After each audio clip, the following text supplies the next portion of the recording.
তাদের কথা হচ্ছে যে বাংলাদেশকে শেখ হাসিনাকে পূর্ণ নিরাপত্তা দিয়ে ফিরিয়ে এনে পূর্ণ নিরাপত্তায় রাখতে হবে, মানে সেটা সেনানিবাসের ভেতরে হোক, সেনানিবাসের বাইরে হোক, যেখানেই তাকে আটক রাখা হোক না কেন তার জীবনের পূর্ণ নিরাপত্তা নিশ্চিত করতে হবে এবং তাকে একটা ন্যায় বিচার দিতে হবে।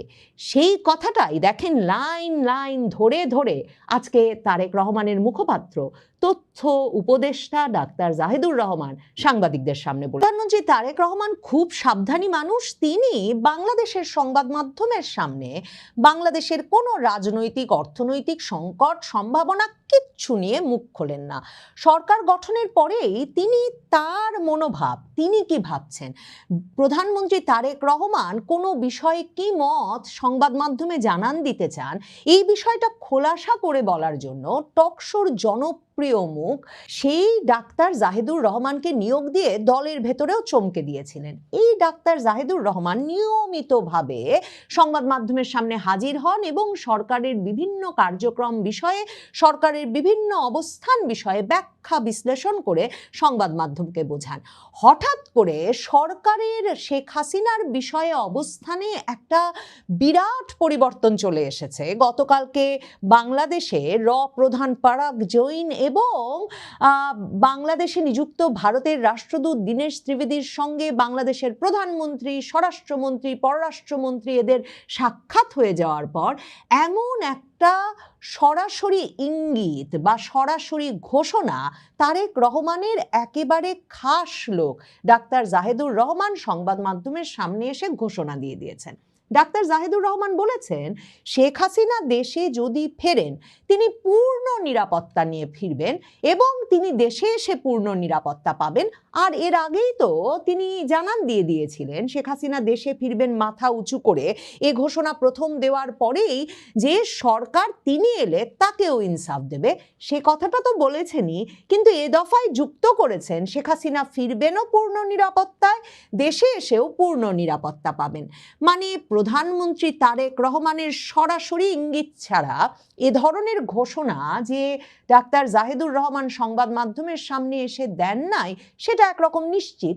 গতকালকেও পররাষ্ট্রমন্ত্রী বলেছেন তারেক রহমান ভারত সফরে এই অবস্থায় যাচ্ছেন কিনা সেটা এখনো নিশ্চিত নয়, এখনো প্রধানমন্ত্রী সেটা বিবেচনা করছেন। আজকেও দেখেন ডাক্তার জাহিদুর রহমান বলেছেন প্রধানমন্ত্রী তারেক রহমান তো ভারত সফরে যে কোনো সময় যেতে পারেন, কারণ তারেক রহমানের কাছে শুধু যে বিমস্টেক সভাপতি হিসেবে ব্রিক্স সম্মেলনে যোগ দেওয়ার আমন্ত্রণ আছে তাই তো নয়, তার কাছে তো ফেব্রুয়ারি থেকেই প্রধানমন্ত্রী মোদির একটা আমন্ত্রণ পত্র আছে যেখানে প্রধানমন্ত্রী মোদি প্রধানমন্ত্রী তারেক রহমানকে স্ত্রী কন্যা নিয়ে ভারত সফরে যেতে বলেছেন। তার মানে ভারত সফরের যে তারেক রহমান কিছুতেই যাবেন না, শেখ হাসিনাকে কেন দিল্লি সংবাদ সম্মেলন করতে দিল, শেখ হাসিনা কেন ওখানে বসে বাংলাদেশে যখন তখন ফিরে আসবেন এসব ঘোষণা দিচ্ছেন, এসব বিষয়ে যে তারেক রহমানের কোনো মন্তব্য নাই, বরং তারেক রহমান যে প্রধানমন্ত্রী হিসেবে, বাংলাদেশের নবনির্বাচিত প্রধানমন্ত্রী হিসেবে ভারত সফরে গিয়ে ভারত বাংলাদেশ সম্পর্কটাকে এগিয়ে নিতে আগ্রহী, সেটা একেবারে স্পষ্ট ডাক্তার জাহিদুর রহমানের বক্তব্য থেকে।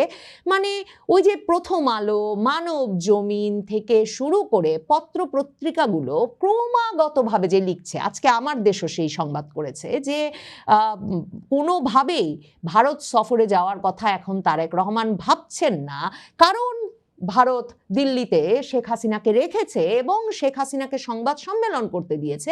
এই পুরো বয়ানটির সঙ্গে প্রধানমন্ত্রী তারেক রহমান একমত নন এবং তিনি ডাক্তার জাহিদুর রহমানকে দিয়ে বলিয়ে সেই বয়ান থেকে তার অবস্থানের দূরত্ব একেবারে সোজাসুজি খোলাসা করতে বলে দিয়েছেন তার তথ্য উপদেষ্টা ডাক্তার জাহিদুর রহমানকে। এবং সেজন্যই ডাক্তার জাহিদুর রহমান এসে এমন একটা কথা বললেন, পররাষ্ট্রমন্ত্রী খলিলুর রহমান আগের দিনও ভারত বাংলাদেশকে অপমান করেছে এসব কথা সংবাদ মাধ্যমের সামনে বলার পরেও, কিন্তু সেখানেই যে শুধুমাত্র সরকারের সুর বদল টের পাওয়া যাচ্ছে, শুধু কি তাই? দেখেন বাংলাদেশে যখন হঠাৎ করে ভারতের গোয়েন্দা প্রধান পারাগ জৈন আরো 3 জন কর্মকর্তাকে নিয়ে, শীর্ষস্থানীয় 4 কর্মকর্তা, গোয়েন্দা কর্মকর্তা ভারতের, তারা হঠাৎ বাংলাদেশে চলে এলেন এবং সেই খবরটা প্রকাশ পেয়ে গেল, তাকে কোনোভাবেই তাৎপর্যপূর্ণ না বলে কোনো উপায় থাকে না। এবং তারপর সংবাদ মাধ্যমেই খবর বেরিয়ে এলো যে এই পারাগ জৈন সহ গোয়েন্দা কর্মকর্তাদের শুধু বাংলাদেশের প্রধানমন্ত্রীর সঙ্গে সাক্ষাৎ হয়েছে তাই নয়, স্বরাষ্ট্রমন্ত্রী এবং প্রধানমন্ত্রীর প্রতিরক্ষা উপদেষ্টার সঙ্গেও তাদের সাক্ষাৎ হয়েছে। এই যে গোয়েন্দা প্রধানের বাংলাদেশে চলে আসা, আমি আপনাদের আগেই বলেছিলাম যে বাংলাদেশের গোয়েন্দাদের সঙ্গে বাংলাদেশের সরকারের সর্বোচ্চ পর্যায়ের সঙ্গে একটা কাজের সম্পর্ক স্থাপন করা যাবে, বা দুদেশের চাহিদা বক্তব্য বুঝতে রাজি বা একসঙ্গে কাজ করতে রাজি, এমন একটা পরিস্থিতি সৃষ্টি না হলে কিছুতেই রয়ের প্রধান পারাগ জৈন চলে আসতেন না। তার সঙ্গে আবার এসেছিলেন একেবারে প্রধানমন্ত্রী মোদী সহ যা ভারতের সবচেয়ে বড় ভিভিআইপিদের নিরাপত্তার দায়িত্বে নিয়োজিত স্পেশাল প্রোটেকশন গ্রুপের কর্মকর্তারাও। এই পারাগ জৈনও কিন্তু প্রধানমন্ত্রীর নিরাপত্তায় সেই এসপিজির একটা বিশেষ দায়িত্ব পালন করেন। কেন ভিভিআইপিদের নিরাপত্তা প্রদানের এই দলটি বাংলাদেশে? কেন হঠাৎ করে প্রধান কোনো কর্মকর্তাকে না পাঠিয়ে নিজেই এলেন? জাহিদুর রহমান আবার বলছেন এটা নিয়ে জল্পনার কিছু নাই, এটা তো একটা রুটিন ভিজিট। কারণ পারাগ জৈন এর আগে চীন সফর করে এসেছেন, আমাদের ডিজিএফআই প্রধানও এর আগে ভারত সফর করে এসেছেন। পার্থক্যটা হচ্ছে তারেক রহমান ক্ষমতা নিয়েই যখন ডিজিএফআই পদে পরিবর্তন আনলেন, কায়সার রশিদ চৌধুরীকে মেজর জেনারেল বানিয়ে তারপর ডিজিএফআই প্রধান পদে বসালেন, এই কায়সার রশিদ চৌধুরী কিন্তু দিল্লি গিয়েছিলেন আনুষ্ঠানিকভাবে এই ঘোষণা দিয়ে যে তিনি চিকিৎসার্থে সস্ত্রীক দিল্লি ভ্রমণে যাচ্ছেন। এরপর তিনি যে আসলে সেখানে গিয়ে চিফ পারাগ জৈন এবং তাদের মিলিটারি ইন্টেলিজেন্সের প্রধান রামানের সঙ্গে দেখা করেছেন, সেগুলো পরে ভারতীয় সংবাদ মাধ্যমে সপ্তাহ খানেক পরে প্রকাশিত হয়েছিল। কিন্তু বাংলাদেশের ক্ষেত্রে দেখেন, পারাগ জৈন নামলেন সরকারের কর্তা ব্যক্তিদের সঙ্গে সাক্ষাতেরও আগে, সে সংবাদ মাধ্যমে ফাঁস হয়ে গেল। কাজেই যতই বলুন না কেন জাহিদুর রহমান, জল্পনা করবার যথেষ্ট কারণ আছে। এই পারাগ জৈনরা যে এসেছিলেন বাংলাদেশে, শেখ হাসিনা কবে ফিরতে পারবেন, কি প্রক্রিয়ায় ফিরতে পারবেন, এই বিষয়গুলো নিয়ে আলোচনা করতে, সেটাও কিন্তু ভারতীয় সংবাদ মাধ্যমে প্রকাশিত হয়েছে। কারণ ভারতের কথা হচ্ছে, একে তো ভারত কিছুতেই প্রত্যর্পণে রাজি নয়, তারপর ভারতের কথা হচ্ছে যে শেখ হাসিনা তো সামরিক বিমানে করে পূর্ণ নিরাপত্তায় ভারত গিয়েছিলেন। ভারত থেকে তিনি ঠিক এই যে ঘোষণা দিয়ে দিয়েছেন তিনি ডিসেম্বরের মধ্যে বাংলাদেশে ফিরবেন, তিনি কিভাবে ফিরবেন, কোন বিমানে করে ফিরবেন, মানে কমার্শিয়াল ফ্লাইটে ফিরবেন, নাকি তিনি স্থল সীমান্ত দিয়ে ফিরে আসতে সীমান্তবর্তী এলাকায় ভিড় করবেন তার সমর্থক এবং বিদেশি সাংবাদিকদের নিয়ে, মানে নানা রকম প্রক্রিয়ার কথা শোনা যাচ্ছে। কোন প্রক্রিয়ায় তিনি ফিরবেন? ভারত সরকারের কথা হচ্ছে যে তারেক রহমান সরকারকে এ বিষয়ে আওয়ামী লীগের সঙ্গে শেখ হাসিনার সঙ্গে আলোচনা শুরু করতে হবে, তাদেরকে পাল্টা প্রস্তাব দিতে হবে। আপনাদেরকে আমি আগেই বলেছি, ভারতীয় গোয়েন্দা সংস্থার একেবারে প্রধান চিফ ঢাকায় এসেছিলেন এই কথাটা বলতে যে ভারত চায় শেখ হাসিনাকে যেমন করে পূর্ণ নিরাপত্তা দিয়ে বিমানে করে ভারতে নিয়ে যাওয়া হয়েছে, বাংলাদেশের সামরিক বাহিনীর জেনারেলদের প্রহরা দিয়ে, সম্পূর্ণ প্রোটোকল দিয়ে, এবং ভারত সরকার তাকে যেভাবে একজন সরকার প্রধানের প্রোটোকল দিয়েই এখন পর্যন্ত আতিথ্য দিচ্ছে, ভারত সরকার চায় বাংলাদেশ সরকার তেমনি ভাবে পূর্ণ নিরাপত্তায় তাকে বাংলাদেশ ফিরিয়ে আনবে। কারণ ভারত সরকার বিশেষভাবে উদ্বিগ্ন শেখ হাসিনার নিরাপত্তার বিষয়টা নিয়ে। ভারত সরকার মনে করে শেখ হাসিনা হঠাৎ করে বাংলাদেশে অন্য কোনো উপায়ে তারেক রহমান সরকারের তাকে নিরাপত্তা প্রদানের পূর্ণ প্রতিশ্রুতি ছাড়া পৌঁছলে তাকে পাকিস্তানি গোয়েন্দা সংস্থার মদতপুষ্ট জঙ্গি সংগঠনগুলো হত্যা করতে পারে। এই খবরের ভিত্তিতেই এই চিফের বাংলাদেশে আসা। একদিকে তারা পাকিস্তানি সশস্ত্র গোষ্ঠীগুলো যেসব শিবির বাংলাদেশে বানিয়েছে, ঘাঁটি বানিয়েছে, সেগুলো বাংলাদেশ সরকার ধ্বংস করুক সেটা যেমন চায়, তেমনি তাদের কথা হচ্ছে যে বাংলাদেশকে, শেখ হাসিনাকে পূর্ণ নিরাপত্তা দিয়ে ফিরিয়ে এনে পূর্ণ নিরাপত্তায় রাখতে হবে। মানে সেটা সেনানিবাসের ভেতরে হোক, সেনানিবাসের বাইরে হোক, যেখানেই তাকে আটক রাখা হোক না কেন, তার জীবনের পূর্ণ নিরাপত্তা নিশ্চিত করতে হবে এবং তাকে একটা ন্যায় বিচার দিতে হবে।